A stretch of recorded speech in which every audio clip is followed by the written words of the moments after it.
Welcome back to Redlining. The weather's getting cooler outside. We're approaching autumn. Isn't it wonderful, Richard?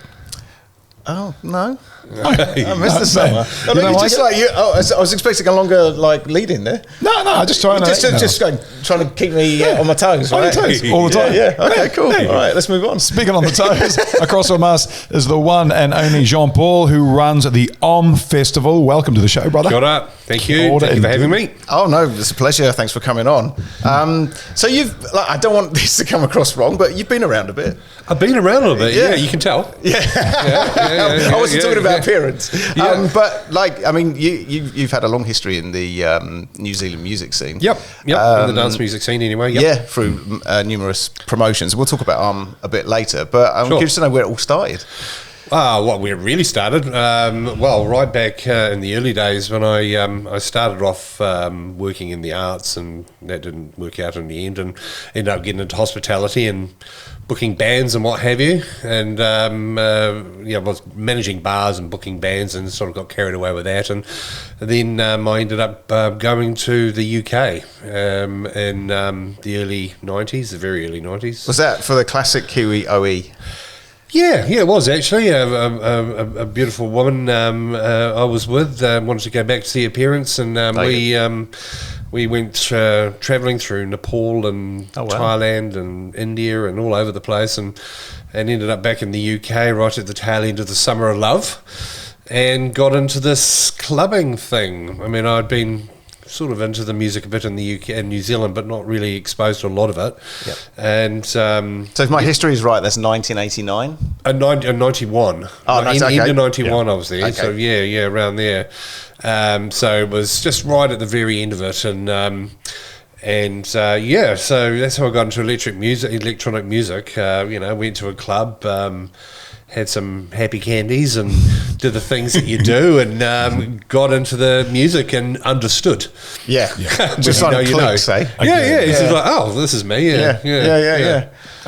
So what were you doing before you actually got into music? What were you doing for work or anything like that before? I started my working career as a print room junior and for a printing company in Takapuna, actually, and then got into graphic art because I've always been an artist. I paint and draw and stuff and sculpt and write and what have you, and I thought that's a logical place for me to go to, and I worked all the way through and trained up as a graphic artist. Back then it was all paste up, stuff, and not computers so much. And I ended up at the Auckland Sun newspaper. Was a tabloid, first tabloid in New Zealand that Ronald Briley backed. Said he was going to back it for 3 years. He backed it for 17 or 16 months. Cancelled the whole thing. Everybody got made redundant. I had $10,500 in my pocket. No job. The industry was screwed. So I drank that with my mates, and $10,500 in an envelope, literally, and then I couldn't find a job in my industry, so I went and got a job in hospitality, and I've never looked back since. I mean, I haven't been in hospitality for a number of decades now, but that was the foothold into entertainment. So that was just a circumstance, like you was just like, I needed something to do. You went into hospitality. Well, kind of, yeah. I mean, my whole life I've been like the guy who wants to play the music at the parties as a teenager, that annoying kid in the corner who won't leave the stereo alone, and wanting to organise groups and parties. And I even remember as a kid, literally as a teenager, getting bits of coloured paper and cut off bottles and making lights change colours and things like that, and just finding ways to do things that I didn't really have an understanding of. And also in 1987, I went to a concert. I went to a lot of concerts back then, actually, and it was the one that I really went, right, this is what I want to actually do. It was Pink Floyd at Western Springs, and all my mates took a bunch of acid and got absolutely munted. In fact, one guy fell out of a window. We were over the road at Western Springs at this house, and two-story house, and we were all getting munted. Well, they were, I wasn't. And he literally fell out of a two-story window, He was fine. Oh, of course. Yeah, and then we went to this concert, but they were like, yeah, take this, have this, and drink that. And I'm like, for some reason, I really wanted to see this show, you know what I mean? And I smoked a bit of grass, because it's grass, and still smoke a bit of grass every now and again, to be honest. Not too much, just a tiny bit. And that changed my life in many ways. I watched that show, and I was like, holy shit, this is what I want to do for my life, I want to put on shows. And just the lasers, the projections, the quadraphonic sound absolutely blew my mind. Yeah. And then I found my way into that place. Yeah, that's kind of where it started. Yeah. So what kind of records were you buying as an early teenager? Teenager was a mod. As a teenager. Okay. What's a mod? Explain a mod. For a mod. Oh, right. How do you explain a mod? Okay. In my case, it was a teenager living in the 80s in the UK, thinking he was living in Quadrophenia in the 60s. Have you seen the film Quadrophenia? Yeah. No. All right, I've heard of it. Haven't seen it. Like really nice clothes. Not that I could afford many of them. US Army Parker, riding around Lambrettas and Vespas. Yeah. I was going to say, did you have a scooter?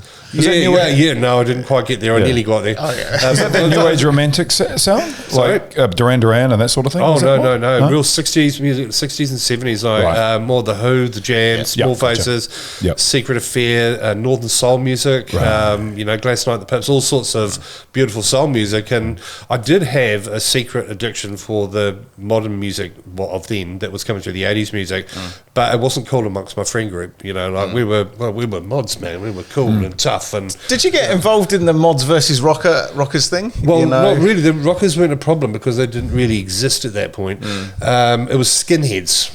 So we'd found a new enemy to unite against. I actually went to Brighton and actually did have a fight on Brighton Beach. Excellent. Yeah, and I think there was like 5 of us.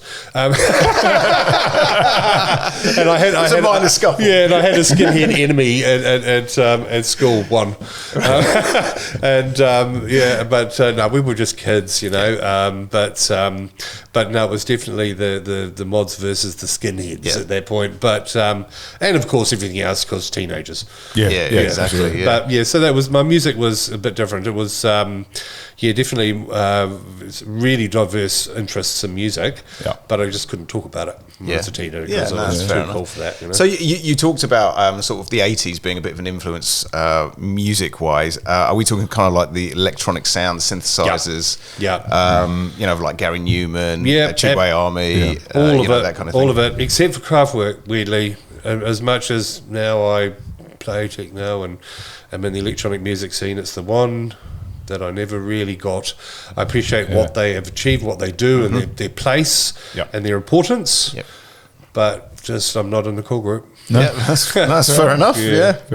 So what was the next step on your journey towards becoming a promoter in the grand scheme? Well, literally, as I said, we're getting in, working in bars and then seeing an opportunity to bring in bands. That's where it started, having entertainment. And because there weren't really that many DJs around. There were in New Zealand, is this? Yeah, no, there were radio style DJs, and there was some stuff happening in other places in Auckland and Christchurch that I wasn't part of. You're talking about people like Greg Churchill, Andy Van, and so the old soulboards. I mean, I say old, I'm just exactly as old as them.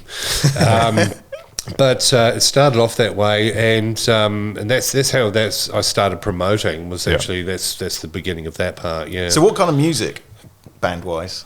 Oh, just Kiwi pub music, really. Oh, okay. Just whatever got some people drinking piss, really. At the end of the day. Okay. Yeah. So that was early to mid '90s.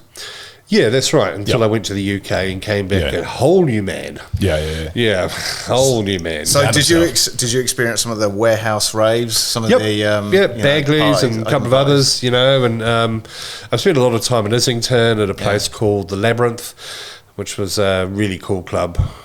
Is that that's not near the Angel, is it? There's a club. I went to the Angel once. Yeah. And that was a weird night. wrong night. There used to be a club near the Angel called the Complex, which was like 3 floors. Like the bottom floor was drum and bass, which was usually pretty empty, and then the middle floor was like kind of tech house and stuff, and then the top floor was like techno, and that was the floor that was like humming all the time. But it was a really cool kind of cavernous. Yeah, well, I'm not sure. The Four Aces is what it used to be called. The Four Aces. Then it was Labyrinth, and then I don't know what it became after that. I mean, this is pretty early on, and it was an old abattoir, the weirdest place, you know, and saw some epic stuff there and felt some epic stuff there. And changed my entire world as far as what music I wanted to really ram down the throats of my mates when I got home. Yeah. Every time I think old abattoir, I think of the beginning of Blade. It wasn't too far removed now. I saw the devil one day. No, literally, I was sitting out the back and with my mates, we were sitting there hanging out, and like obviously we're toasted back then, we're kids, and I saw the devil walk past, and I was like. I mean, now it was probably somebody in costume, but I never saw that person again. I looked for them the whole night, and I'm like, what did I just see? And for the rest of the night, you're rethinking your options. Exactly. What deal did I do? Yeah, maybe Mum was right, you know. Just out of curiosity, because like with me and with a lot of people, when it comes to kind of electronic music, it's always sort of like you go somewhere, and that's when it hits you. Like, my experience, for example, is like dance music was on charty dance music, which was pretty average, right?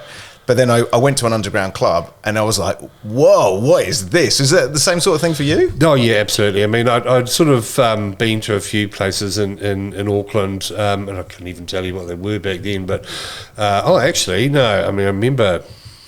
was it Alfie's and Stanley's and a couple other places, and but I wasn't really. I was only just. I mean, I used to go by myself because none of my mates were into that sort of sound that I was looking for, and I wasn't even sure what it was I was looking for, you know. But yeah, it was definitely that moment.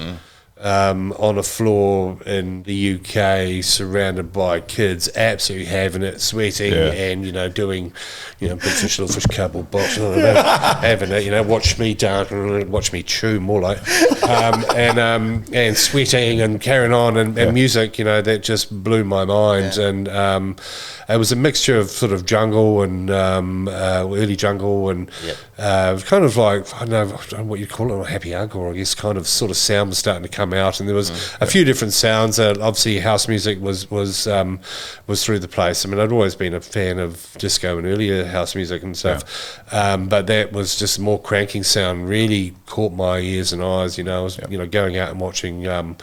Carl Cox and Kenny Ken and the Rat Pack and Randall and Baby D, Randall, I saw Baby D live and blew my mind. I didn't know they were playing live until I looked up, Jaw over here somewhere. Oh my God.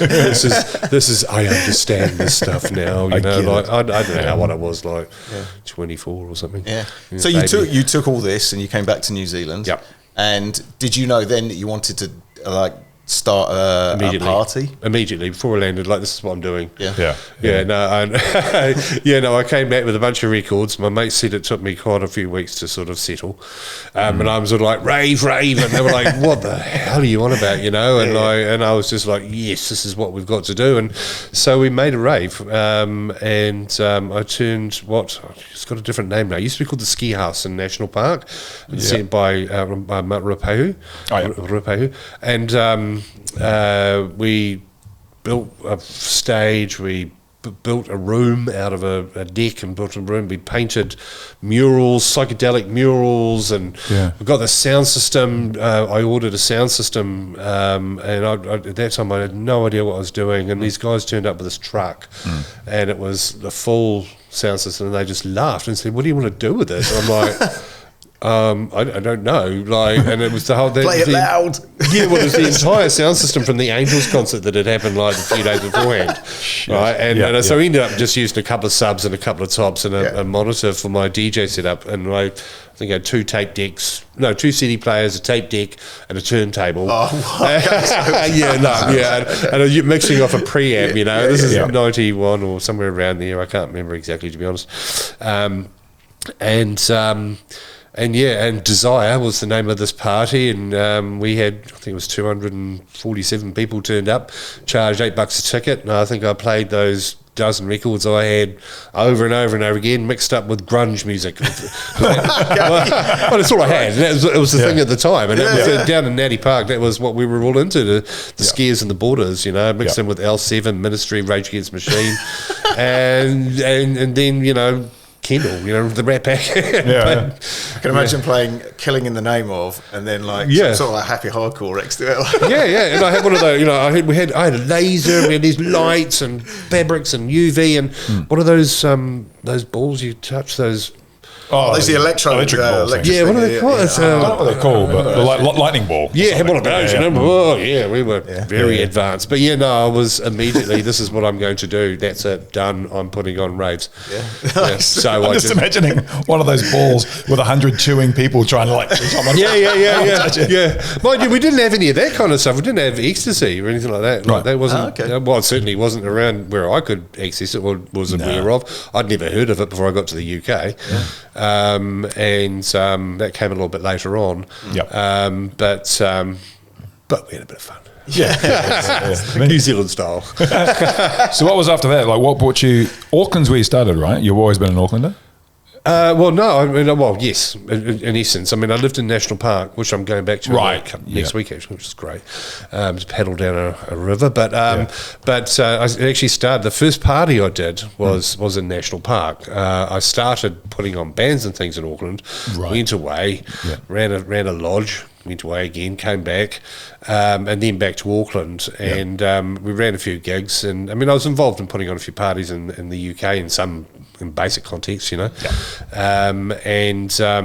then over a matter of time I decided I really needed to get something else moving, and I was I had some very specific ideas about what I wanted and what was important to me anyway, as far as musically and what I was seeing at the parties. I mean, I was still having to go to the clubs a lot by myself. I was starting to make new friends. What were some of those criteria that you wanted to hit? Well, musically, I mean, garage was a thing I started really getting into a bit later on, and obviously I was right into house music in its various forms, techno was starting to take my interest, but not really, bits and pieces, But also kind of ethos of party, because obviously, and we'll talk about this later, with your festivals, you have a certain idea of what they should be like, right? Experience, visually what people expect. Did that sort of start to... just basically, I mean, started off with I suppose it goes back to the plur thing, peace, love, unity, and respect. Actually doing that, and the entertainment industry is not always so glossy, that was a cool part of it. But also the customer, if we're going to invite people in to come and spend money at our gigs and listen to our music, let's make it special for them. I mean, down starting, it kind of started with there's an ethos, but things like toilets. Make sure the toilets are nice as best you can. It's a complex thing in a festival situation, but we do all right. Comparatively, we do all right. We get better every year. But just making it just giving a damn about the people that come, and I had this idea of wanting to create something around this music, because there was nothing that really properly catered to it. There's bits and pieces of it around that I loved, and I was going down the box and the Corsa Lab, and even places like Bob Bar back in the day, that was always good fun to walk in and sweat with a whole bunch of long hairs people, and Calibre and what have you. You've heard all these stories before, you've lived them, no doubt. There was just some beautiful music there, but there's something that's a little bit tougher, a bit of a tougher sound that was missing that I was looking for. Anyway, I went to this bar, this called the Steinager Bar, and that a mate of mine, JD, used to run, and he's got this music playing. I was like, where's this music come from, bro? And he goes, it's my new barman, Trav. Points to this Māori fellow over in the corner there. And so I went over to him and said, Trav, is this your music? And it's like, yeah. And said, I love this shit. I've not heard anybody into this. I've been looking, I can't find anybody. And he goes, and he's into it. And we had a bromance, and we got together and started talking, and we both had very similar ideas. He was a DJ at the Angle Bar at the time. I don't know if you remember that one up on K Road. That was an interesting place. And we decided we wanted to put on this party.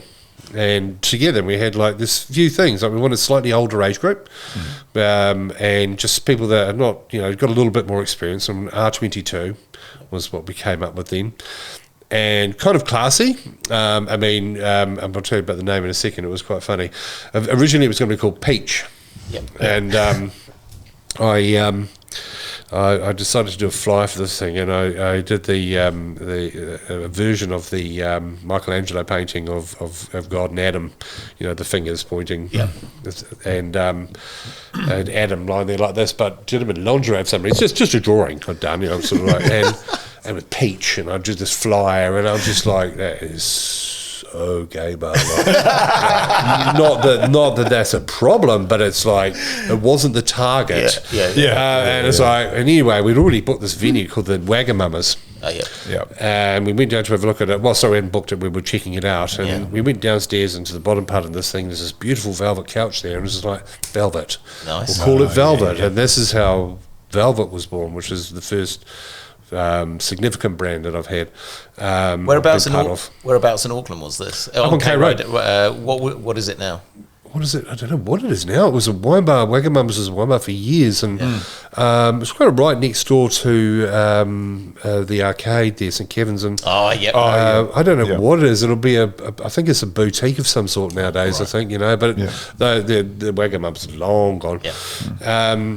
And anyway, so we decided to put on this party, and we heard Sawani, brother, played the opening one, and I played my first set under my DJ name, Fergstar. Fergstar? Okay. Yeah, there's a story. Come on, this is what I want to know. Where's that come there's from? A story. Okay, right. So, going back to National Park days, right? Yep. I have a beautiful friend, Raywin, who we have a bunch of friends that we've just lifelong friends now. We've epic people down there. And she used to say to me, I'm furkling around. Like, so basically, she just invented this word, furkling. So basically, I'd smoke some grass with the boys and girls, and then be mucking around and say, come on, hurry up, you're furkling around, come on, Furkle, and then it just stuck.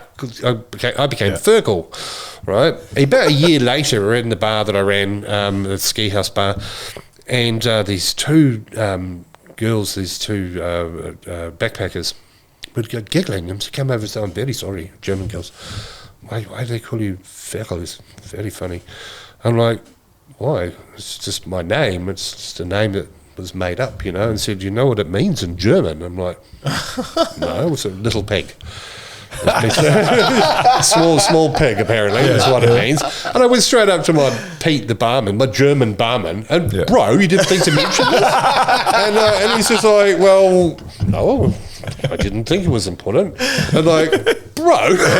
Anyway, so and then so Furkle is the origin of my nickname. Yeah, right. And then got up to Auckland, and Trav started calling me Furk. Yeah. Or Fergstar. And it's like, I'm going to have a DJ name, it's Fergstar. And I put it on the flyer, Fergstar with Ferkstar. Oh, okay. Yeah. And I thought, well, at that time, there was also Deezer Star.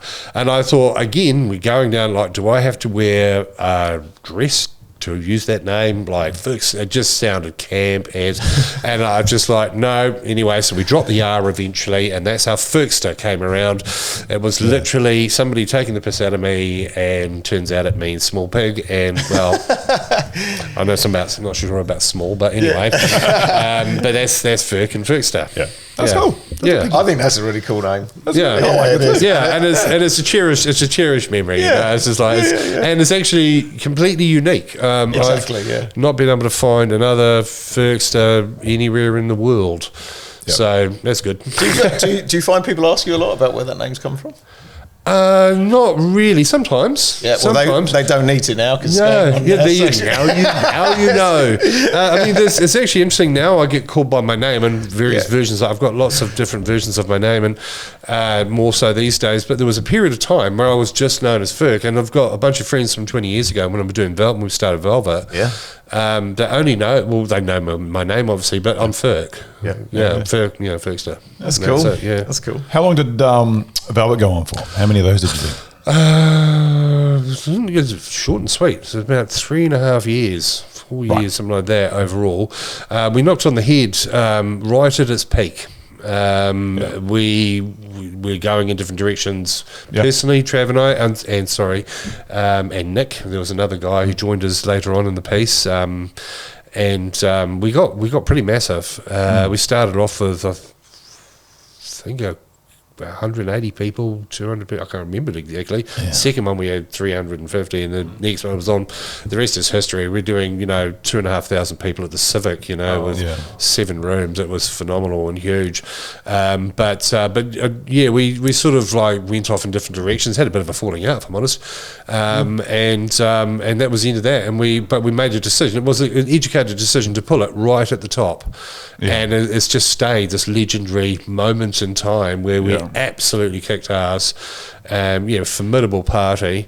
And from there, I personally went into a whole bunch of other things, Alpine Unity and all sorts of stuff went on, and it just goes on from there. So what were the most important learnings that you took from the Velvet days? Like, obviously, you want to start parties, you start doing them, you bring the people in, it's going really well. What were some of the things that you can warn people of, and what were some of the things that you can advise people of? Where do you start? Respect people. Respect the people you're bringing in. They're vulnerable, and put them first. It's really hard because you've got to have some bit of an ego to do what you do. If you're DJing or if you're putting on parties, you've got to have some balls to get out there and do that in the first place. But quite often the people have forgotten. I've not done that myself, but it's a common thing, and it's like that. That's the only advice. I mean, other than that, prepare to be broke for a while. It's not easy work, man. It's like, I don't know how many people now, like, it used to be everybody's a DJ, now everybody's a promoter, but not only that, now everybody's a festival promoter now. And it's just like, well, good luck, kids, because I tell you what, it's not as easy as it looks, and the glory is tinged with a lot of criticism and a lot of pushback and a lot of, but just whatever you're doing, if you're doing it with the right passion and right idea and the right love for what you're doing, like, put the people first, and their safety, their comfort must be above everything else, because that's the turning point of the industry right now. It has to change. It is changing. And it's kind of like, it's almost like there's this like battle right now, and it's always been there, but it's been, the good side has been like much smaller than it is now. It's getting there's momentum coming up, but there's also this big massive force coming into which is just taking away all of the importance of what entertainment brings. I mean, I could sit here and go on about like the different aspects of running the business and all that kind of stuff, but no, you figure it out. Good luck. Be kind, be respectful, listen, and do what you got to do, but if you don't put the people first, well, you don't call me. Like, actually, like, it's really, really important. It's such a, so this is the other thing. There's kind of a spiritual side, if you like. I take what I do very, very seriously. I'm very, very passionate about it, and the importance of entertainment as a social construct, and what's required throughout, all of humanity. That's the bit that's most important to me. And you've got this, opportunity to do something beautiful, create a beautiful space for a moment for people to communicate in all the different ways that they do.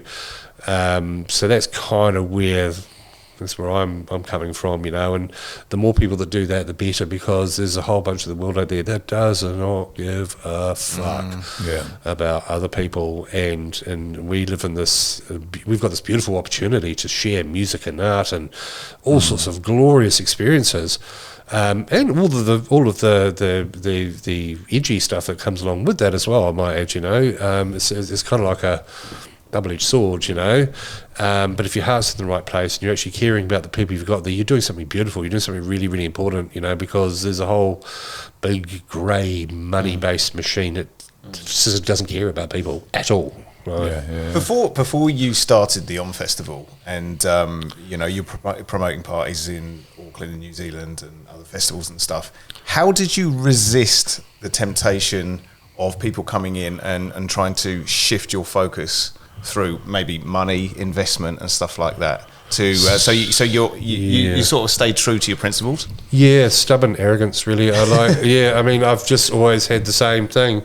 This is what I do, this is why I do it, not interested in doing these certain things that are prevalent in the industry, like respect and love to all and everything, absolutely, but there's certain things I don't do for very good reason. I focus very much, I believe that what I do has got to be good and pure at the core, even though I'm a muppet like the rest of everybody else, I live my life like everybody else, but it's just a belief set I've had, and I've just it's been a foundation, and I just refuse to do it any other way. It's just, this is it. This is the only way. And unfortunately, it means I say we now, sorry, Anna and Steve, have, turned our backs on a lot of money.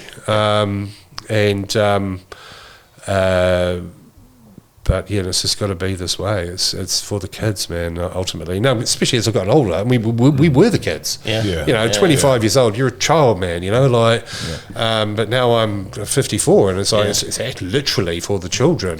What are we leaving behind? What is this place which I got to? I mean, back then we got to experience this glorious thing, and Plur actually meant something. We used to go out there, and that's what I was taught in London, look after your mates. First priority, stick together, first priority. And it's kind of what stuck with me, I guess, and that's kind of gone out the window a bit. And there's, so there's dance music and violence now. And what's that all about? Sort it out. If that's happening at your events, sort it out your culture, sort it out, because it's at odds with what you're providing. It's certainly at odds with the artists to the most part. I'd say that 99% of the artists that I've come across, and that's most of them, really are putting out love, you know what I mean? So the promoters, the organisers, should be absolutely on the case. They've got to have a business that operates and runs effectively too, and full respect to however you do that, but if you've got negative energies and stuff because of your mismanagement of your resources, sort it out. Come on, let's get fresh here. This is New Zealand, Aotearoa, just do beautiful stuff. Listen to our music. Even our hip hop's beautiful. It's just like, what are you doing on Guns and Gangsters? No, we're on the beach kicking the ball, it's just like, how's everybody going? Stoned. Right. It's like, come on, man. There's beautiful things. So I think one of the things, obviously, and this is a very obvious thing to say, that New Zealand has for it, and the one thing I first experienced when I went to my first festival is the environment, the places where you can have these parties. They are mind-blowingly stunning. Oh my God. We've got the spot. We are so lucky with AUM. We've got the spot, a deer farm, beautiful, and there's beautiful spots everywhere. But actually, more importantly than that, this is paradise. It doesn't matter where you are. There's this tough and there's hard stuff here too. So if you're in this business, do something beautiful for those people, because you don't know, the person next to you could be having the worst time of their life, and they've come to this experience to be away from that and to feel something love and feel something beautiful, Yes, happy.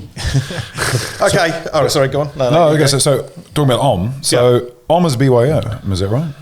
It's technically it is a self-catering event. Self-catering. We don't advertise it as BYO, but we don't sell alcohol, but we don't begrudge people bringing what they want and what they want to enjoy, and that makes in our mind, well, not actually in our mind, we've proven that it makes a massive difference in the in people's attitudes. We're in our 9th year now. We've had one police call out for one person who didn't belong where he was and had to be removed. But we have the safest, friendliest, most functional festival in the land. Like, it is beautiful, and we work very, very hard on making it that way. Particularly my wife Anna, who's a absolute incredible weapon when it comes to social responsibility. So that's where we stand very strongly. And like I said, so talking about the money thing, alcohol, like some of these big events, I mean, they survive on something personal. They're $1 million, $2 million. That's nothing for the big events, and that's quite normal. But that comes at a cost, and at our scale, to get that right, it's like, well, people are saying, well, you sell alcohol, and it's always like, if you do it right, like, there's few people do it right, what you could do team right, like Splore's the best example, Shipwrecked is another one. I can't have to give any others right now, but they have got like good variety and a good balance in how they do it. And variety is really, really important, you know. People need to be able to choose what they want to do, you know, so that's a good start. But it's also reams them financially. People stand in queues, they bullet drink, you know. So I know what I used to do when I was a kid. You know, you go to a concert, you go to stand in the queue, like you'd have 4 drinks in the quew, and then immediately go back and then get the drinks for everybody else. You know what I mean? And sideways, everybody goes, and you got those problems. But you know, when we first went self-catering, people were very critical. They said, "Oh, this is going to be a mess. People are just going to get munted." You know, it's just like complete opposite. But they can pace themselves, eh? So it's like you go at their own pace. You don't need to preload. You don't preload, and because you're not panicking, and it's just I'm just going my own pace. And and you treat them like adults. That's exactly it. That's right. And there's a few other factors around that as well, like you know the makeup of our audience and the way that we communicate with our audience about respect, courtesy, and these kinds of things. You know. Specifically, we work a lot around consent. It's a big thing, you know. That's obviously because you look at that's the other thing. I see our responsibility as working to correct some of the behaviours that have been standing out within New Zealand or within the world in entertainment. So they need to be sorted out. Okay, well, let's go back to the beginning of AUM. So where did you get the idea for AUM? How did it come about? Well, it's a beautiful story. I don't know how much time I've got, but I'll be quick. When my now wife, hello darling, and I got together, we ended up moving into a place more circumstantial than anything else. Like we both needed a place, and we got a place, and we're sitting on the back lawn one day and having a whiskey, and I told Anna all about my aspirations and dreams, and she's like, I remember it, she's just like, we need to cut that down into bite-sized pieces. And anyway, and some time passed, and Anna's mum got sick, and she went down to help her leave, you know, in a beautiful daughter fashion, and she came back, and I'm not sure if it was the morning after she came back. It was certainly within close day or two.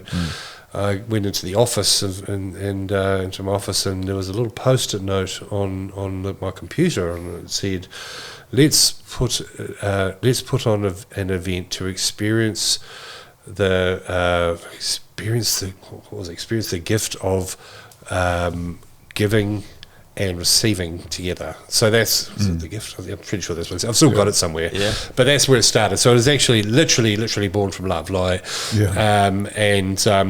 that's the seed that went in. So the conversation followed by that, and just because Anna had such a I suppose everything experience helping her mum leave, and was just ready to do something new and something beautiful, and bang, we went, and the name was instantaneous. We sat and we this is because I'm just like elated. I'm like, oh my god, a partner that's into this, let's go. And AUM just came. It just came. The name was just like bang, this is what it is, and like we didn't research it. We didn't go, let's call it this because of this. It was just like, yeah, that's right.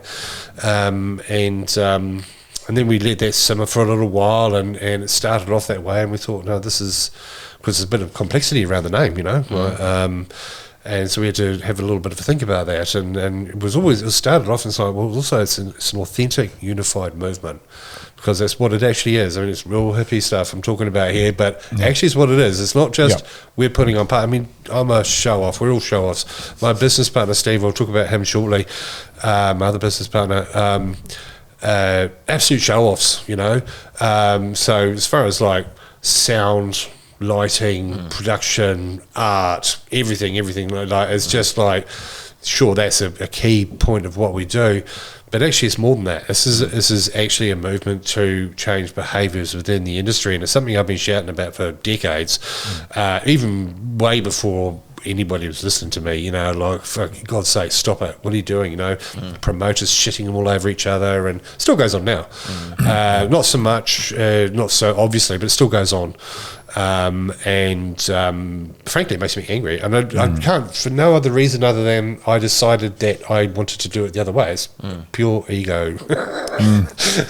But it is, so it's a movement to do things beautifully. It's social work. When you say, I don't want to get too negative, I'm just curious, when you say promoters shitting on each other, is it like lack of support for each other, or is it literally trying to get one over on another one? It can happen that way, yeah. I mean, it starts off with lack of communication, lack of consideration.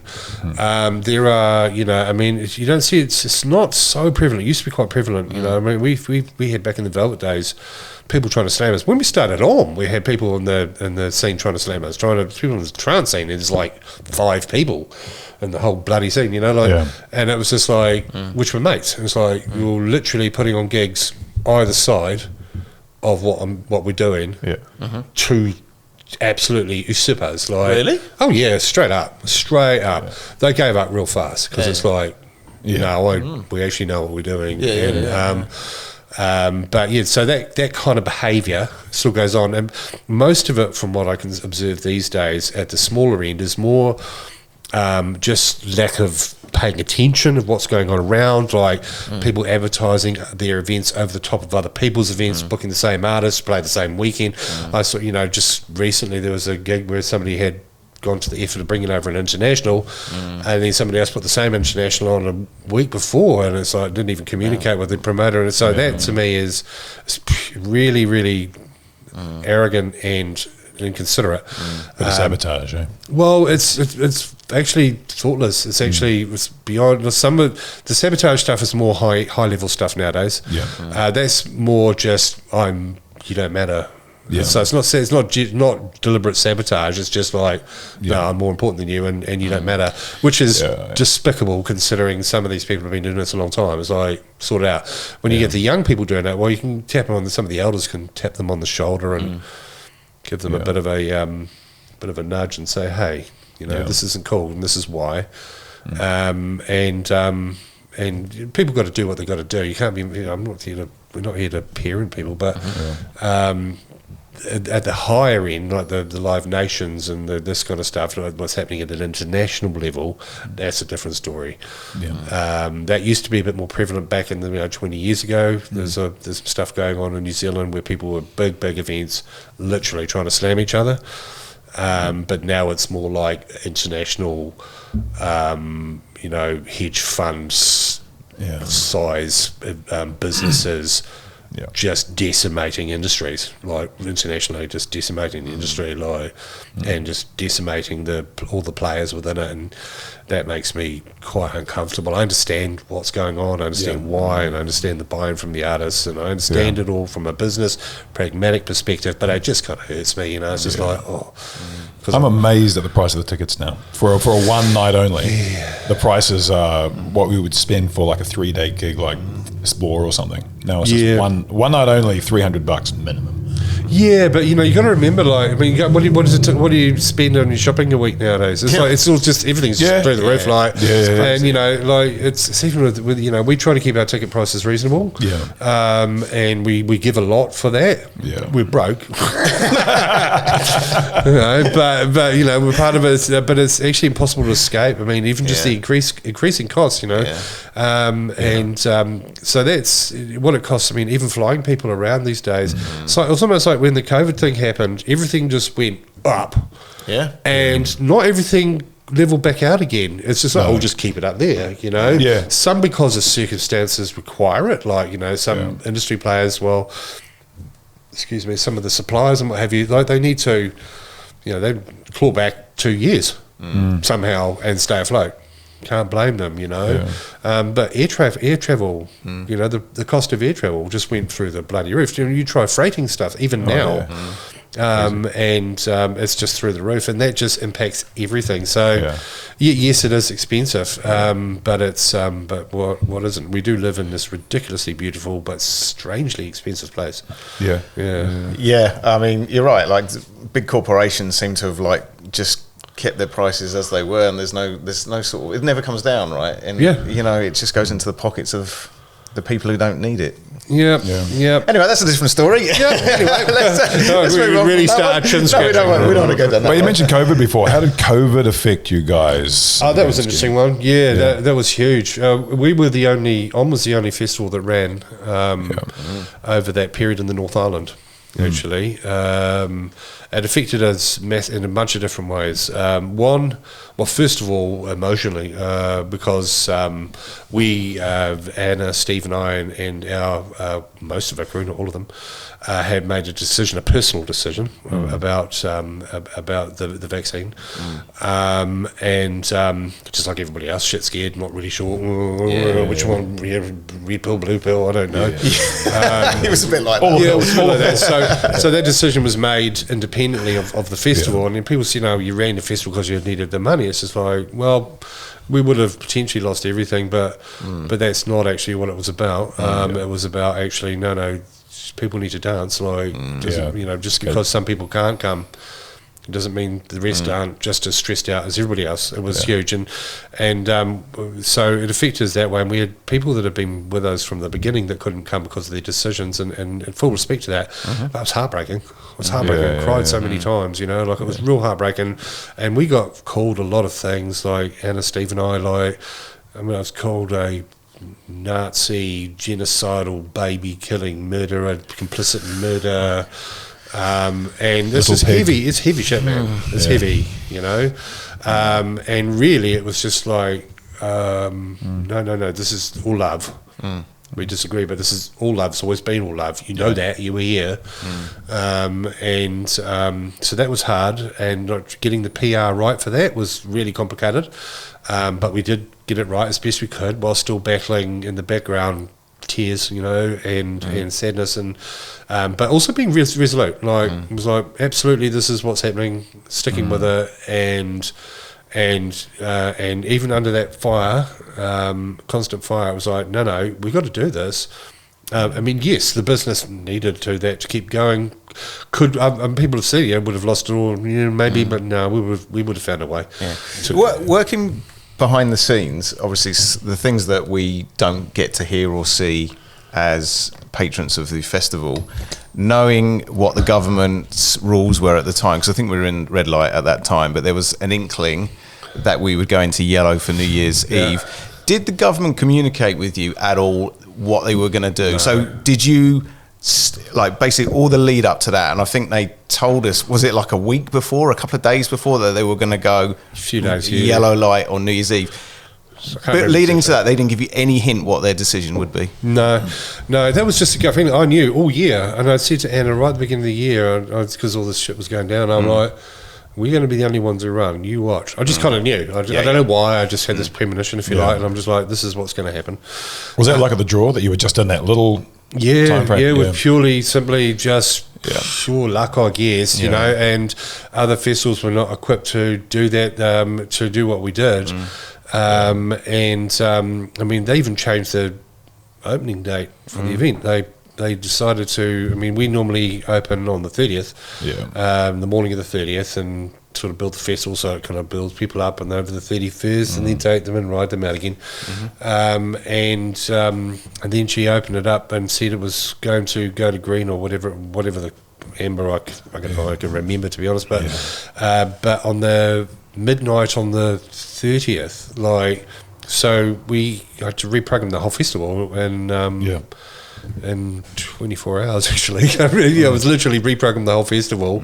Started, and people coming in hot, people stressed out, coming in at midnight. We'd never done that before. Had to reorganise the whole thing, and because I manage during the day, and Anna manages during the night, and had to rebuild this whole new systems and stuff, and a whole lot of money we had to spend on infrastructure like sanitising and stuff. And we had no idea what it was going to be like, all these vaccine pass checks and all that. Turns out we aced it. It was amazing. It was an amazing spectacle. And the festival was phenomenal, and everybody were like, with a whole bunch of new people there that had never been. We had these kids as a standout comment, which was echoed by a bunch of these guys, and like, you know, we were going to Rhythm and Vines, our festival, and like we got cancelled, we were gutted, and we're like, we didn't know what to do, so we thought we'd come to this, you know, because, you know, it was something else probably going to be shit, you know, but something to do, you know, so whatever, we'll just do that, you know, and they were just like, oh my God. Like that's what happened, and we had a whole bunch of people that had never experienced OM come to OM and just go, what? We didn't even know this. How did we not know that this existed? You know, musically, technically, vibrationally, it's different, you know, and it stands out, it shows.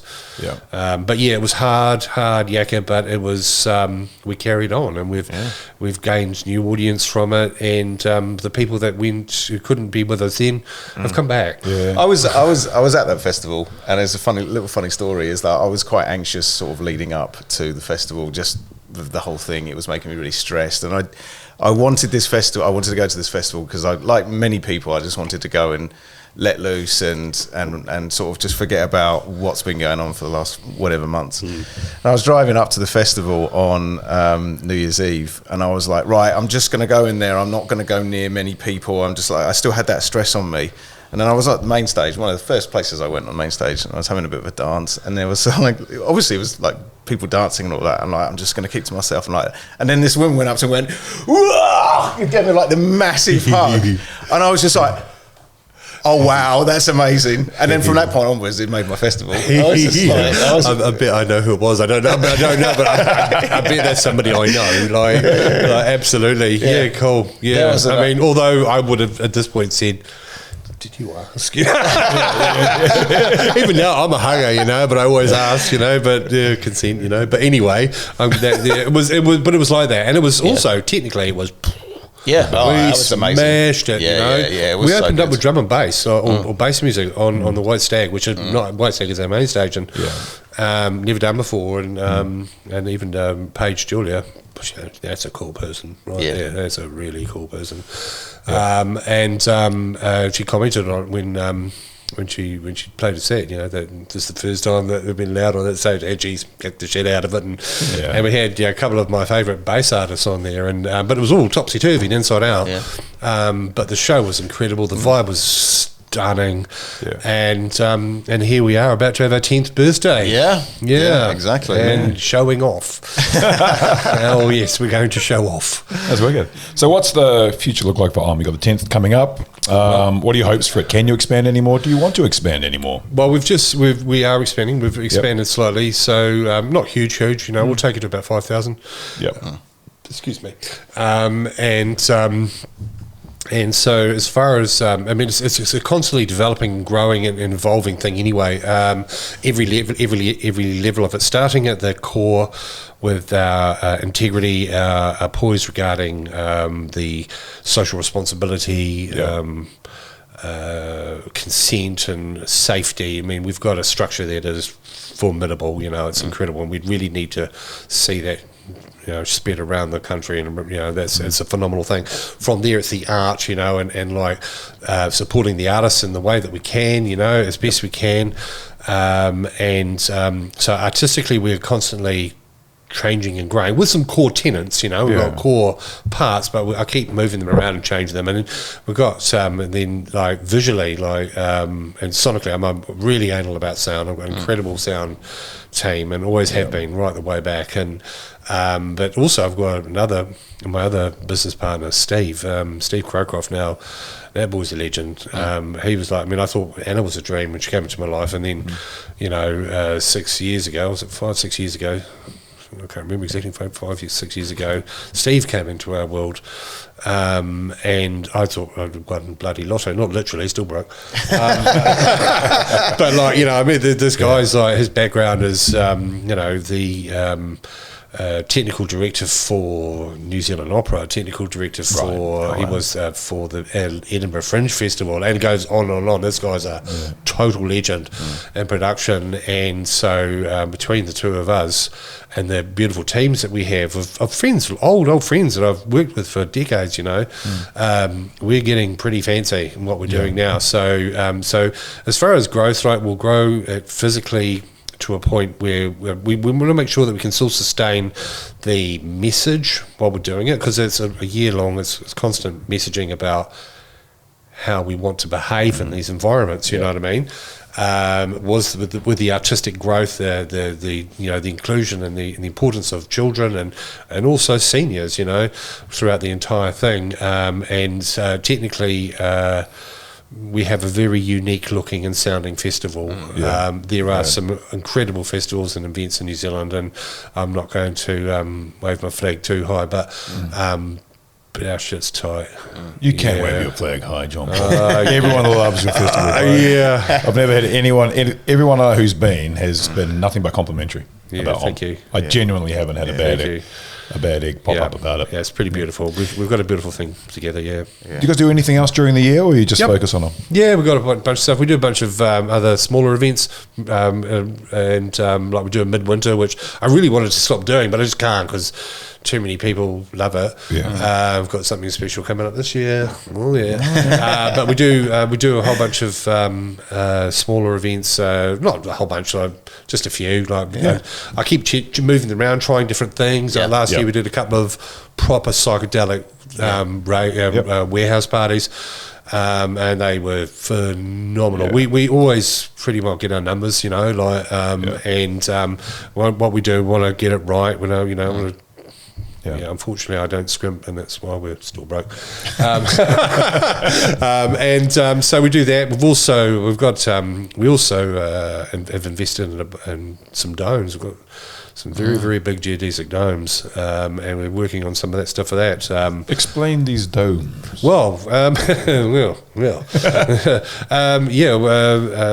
We bought 4 domes, 3 geodesic, 18 metre, a 20 metre and a 27 metre. Diameter or height? That's diameter. Yep.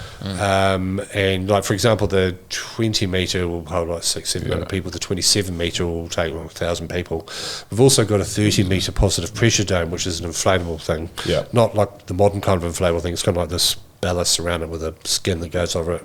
And we've got teams of people that I work with in the production side of things, such as low-tech and tritone specifically, and Pretty Lights and LSL and a few other very, very close associates, and we're developing some incredible shows, not necessarily just for dance parties, but also leading into the more sort of corporate stuff there. They're really, and I've got some other, I'll keep it under my belt, but some philanthropic, more for the family, for the children, stuff up our sleeve. So OM itself does a bunch of different parties, bring over internationals every now and again, specific ones, just a bit. It's always a bit of a tip of the hat. Everything we do is a tip of the hat to showing some respect and love for the people that have brought us to where we are and that are cutting some pretty beautiful stuff these days. To keep the business running, because we don't make money from selling alcohol, for example. We have to be a little bit more creative, we're standing on our own feet. We've got some really cool stuff coming on. You should check out the midwinter. That's interesting. Very much. Is it going to be localised, or are you thinking still going bush? What's the the midwinter will be on festival site. Cool. We'll have one of the domes up and another structure. I don't think we'll put up the second dome. It's really they're quite expensive to put up. But there'll be other stuff in town as well. We're going to go down to Wellington again this year with a pretty significant act. Like I said, we're not bringing over that too many, and then I'll do some other. I haven't decided which way I'm going to do it, but there'll be another warehouse party or two and a couple other bits and pieces. Generally, I'll do a little bit of stuff in the centre of Auckland, not much now. I don't particularly want to, as much as it has many benefits. Most of the venues are either too small for what we want, or starting to get real expensive, and not entirely what we've done quite a lot of events at the studio over the years, and we may do the odd gig here and there. But actually, like clubs and that, there's no point. Like we get 400 or 500 minimum, and the venues are just not right for that. Oh, and there's Velvet. We're doing 25th anniversary for Velvet this year. Oh, wow. Cool. Yeah, so watch out for that one, because that's going to be something else. We haven't done one for 5 years. Yeah. We did the 20th anniversary, and that was phenomenal. Yeah. And this is going to be something special. I'll keep it a little bit under my hat, but that'll be special. Will that be in Auckland, or will it be in? Okay. Yeah, it'll be in Auckland. It'll be somewhere around here. Yeah. I don't think I can put Velvet out in a paddock at this point. Finally, from me, are you still hitting the decks? You still? Yep, I still play. Yep. I probably play half a dozen times a year. I don't really want to play much more than that these days. Yep. I like playing with my mates, but I've been playing for a long time now. Yeah, That's me. Yeah. Wicked. Yeah. Oh, well, JP, thank you very much for coming on. We have crossed the hour, and it has been awesome. And as I said before, in all sincerity, everyone loves Om. No one says anything bad about it. And I can see why. This man. Yeah, exactly. This Thank you man, so much. And you're going to go this year, right? I am going to go this year. Oh, and I want to go to well- the winter one too. Yeah, good. Well, I know a guy. Yeah, you know a guy. You've just scratched my back, so I better scratch yours. Well, yeah. Cheers, Thank brother. you so much. Wicked. Thank you. Cheers. Thank you. Nice one. Cheers.